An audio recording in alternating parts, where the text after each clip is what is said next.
안녕하세요. 창성고 1학년 학생 여러분. 이번 시간은 교과서 156조 근대의식의 확대 두 번째 시간으로 선생님하고 관련된 부분 확인하고 복습해 보도록 하겠습니다.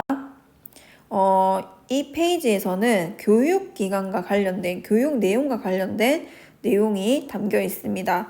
앞에 우리가 생각받는 거는 민권의식 성장이라든지 여성과 관련된 내용들을 살펴봤었죠.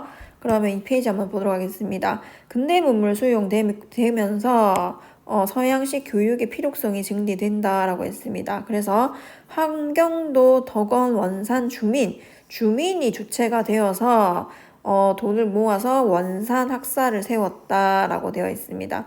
1883년이라는 거 연도도 기억을 해야 됩니다.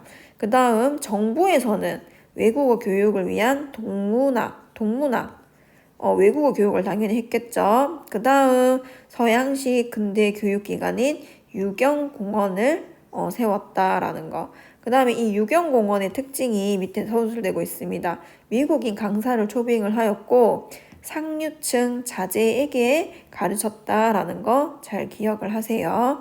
그 다음 개신교 선교사들이 주체가 되어서 학교도 많이 설립을 했었는데 배제학당, 이화학당, 경신학교, 정신여학교, 숭실학교 같은 기독교 계통의 사립학교를 많이 세웠습니다. 지금까지도 남아있는 학교들 전신이 되는 이화여대라든지 이런 것들 남아있으니까 그걸로 기억을 잘하면 되겠습니다. 그 다음 교육과 관련된 법적인 내용을 보면 가보개혁에 교육행정을 전담할 뭐가 설치됐다. 항모아문. 아문이 붙습니다. 아문. 그 다음 교육 입국조서 발표. 앞에 선생님하고 가보개혁 공부하면서 제1차 가보개혁, 제2차 가보개혁 공부하면서 배웠던 내용이죠. 굳이 나누자면 교육 입국조서는 교육과 관련된 내용이니까 여러분 몇 차겠어요?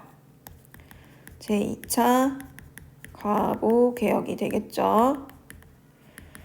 그러면서 이에 따라서 뭐가 생긴다고 했습니까? 한성 사범학교, 그 다음 소학교, 외국학교를 비롯한 여러 관립학교가 설립되었고 상공업 진흥 정책에 따라서 각종 실업학교와 교육기관이 마련되었다라는 거. 중요한 거는 여러분 이겁니다. 교육 입국조서, 그 다음 학모함원 설치, 한성사범학교 설립, 소학교 설립, 그 다음 애국개몽, 일산늑약 전후 애국개몽운동의 일환으로 또 많은 학교들이 이 애국개몽운동 계열의 사람들에 의해서 많이 설립이 되었습니다. 안창호의 대성학교, 오산학교, 이거는 묶어서 어느 단체 활동이라고 선생님이 얘기를 했습니까? 맞습니다. 신민회의 활동 안에도 들어가니까 단체로 잘 기억을 하라라고 했습니다. 그런데 일제는 사립학교 설립과 운영을 이제 통제를 하기 시작하는 거죠. 그리고 교과서 검정 제도를 실시하면서 우리나라에서 편찬한 애국지사들이 편찬한 교과서의 사용을 금지를 하게 됩니다. 옆에 보면은 요거 근대식이 사용한 교과서라고 해서 나오고 있습니다.